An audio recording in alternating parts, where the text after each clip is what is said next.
Hey everyone, it's Amber at Prairie Quilt. I wanted to give you this month's tips and tricks and talk to you about ruler work, if that's something that you're interested in doing.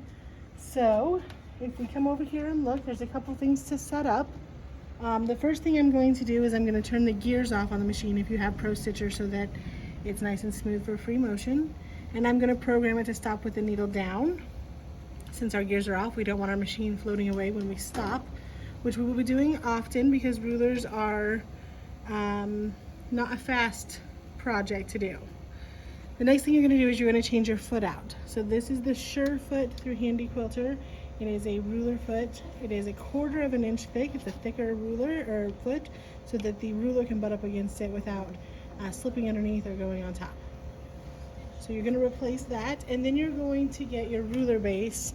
And they do vary a little bit with the machine that you have, but they all go on pretty much the same concept. We have little hooks here. Your machine has little feet on the side here. So it just sets down in here like that, and then lock it in. And that's it. So you want to always use a ruler base when you play with rulers, because you don't want your ruler being able to teeter-totter on your arm. You want it to be flat and have a smooth surface so that you have control.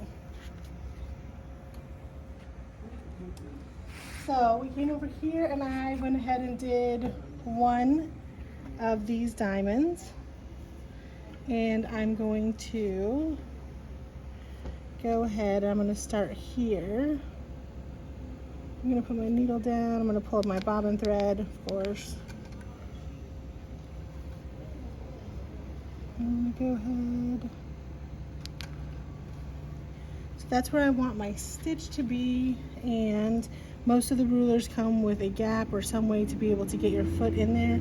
I might have to raise the needle up to get that in.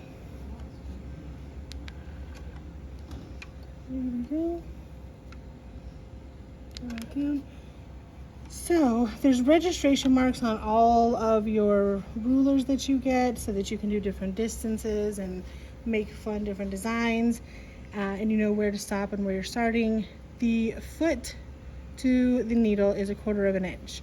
So you need to remember that if you are measuring stuff out. So if I have this on here like this would actually be stitching the line because I'm 1/4 inch away riding the side of the ruler. If I wanted 1/4 inch out, I would need to line up my ruler right on the next stitch line. So you have to really be careful on where you're actually stitching as opposed to where the ruler registration mark is. So I did this one here like this, and I came down to this point, and I'm just going to turn the ruler this way. Actually, let's go this way. So I'm going to line up I have it right here in the edge of the ruler, lined up in the corner, and as you can see, so this is going to be 1/4 of an inch. And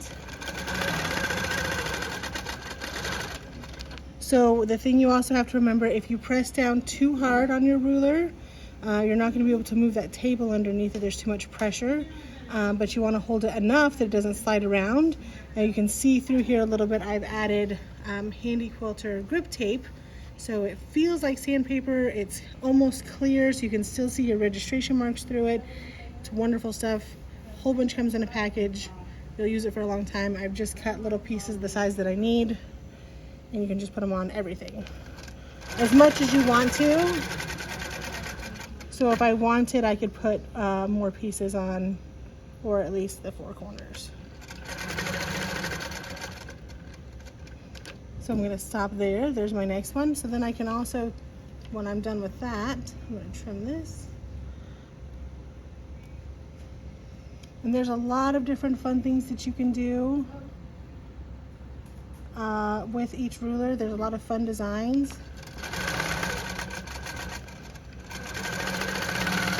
It's really just playing with it.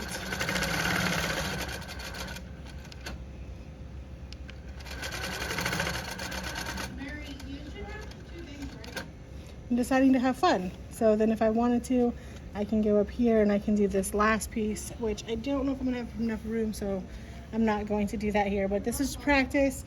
I could intertwine them, so instead of going up there, I could run my needle back to the end so I can follow this stitch line again.